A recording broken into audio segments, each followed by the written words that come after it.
Mami is terrified of dying, and Tetsuro has dreams that last for years. Eventually admitting himself into the hospital, each night, Tetsuro's dreams add years on. Even in real life, if it's just a moment in his mind, it's been hundreds of years. Unfortunately, not all of his dreams are peaceful escapes. Some are so nightmarish and horrible that, once he eventually wakes, it traumatizes him. This leads to him feeling trapped in his own mind while his body on Earth slowly decays, eventually turning to crystals.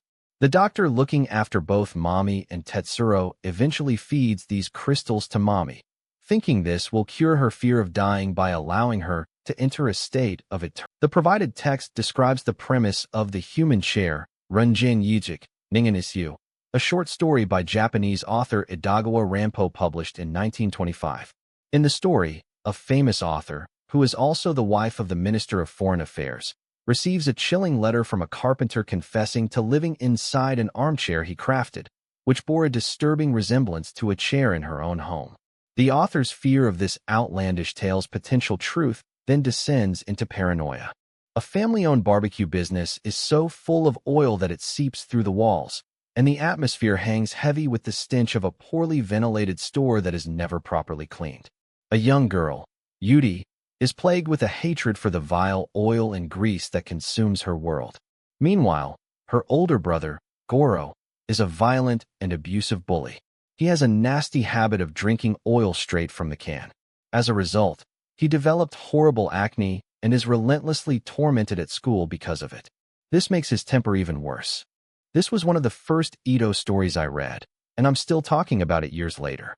It features some of the most freakish panels of art I've ever seen. The story is simple. A haunted house comes to town. People who have entered the house begin reporting to the police stories of horrific sights within the house and things that drove them to the brink of insanity. In the dead of night, two young boys decide to sneak in to see if it's really as scary as everyone says.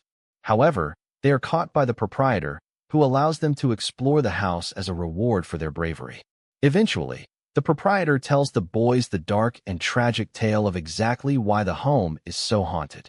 What happens next is truly ghastly. An earthquake tragically strikes Japan, taking out villages and interrupting a mountainside, revealing human-shaped holes.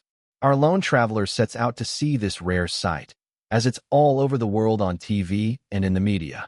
Meanwhile, a disturbing trend begins to emerge where people become desperate to find and enter the hole that appears to have been made for them, despite knowing entering this hole leads to certain death. Without any concrete explanation for what the holes are, why they are there, and why these holes created by an ancient civilization precisely match the bodies of people from the present, the reader is left to create their own horror. A dream reveals a terrible secret, but it's unclear if it was merely a dream or a vision from the past.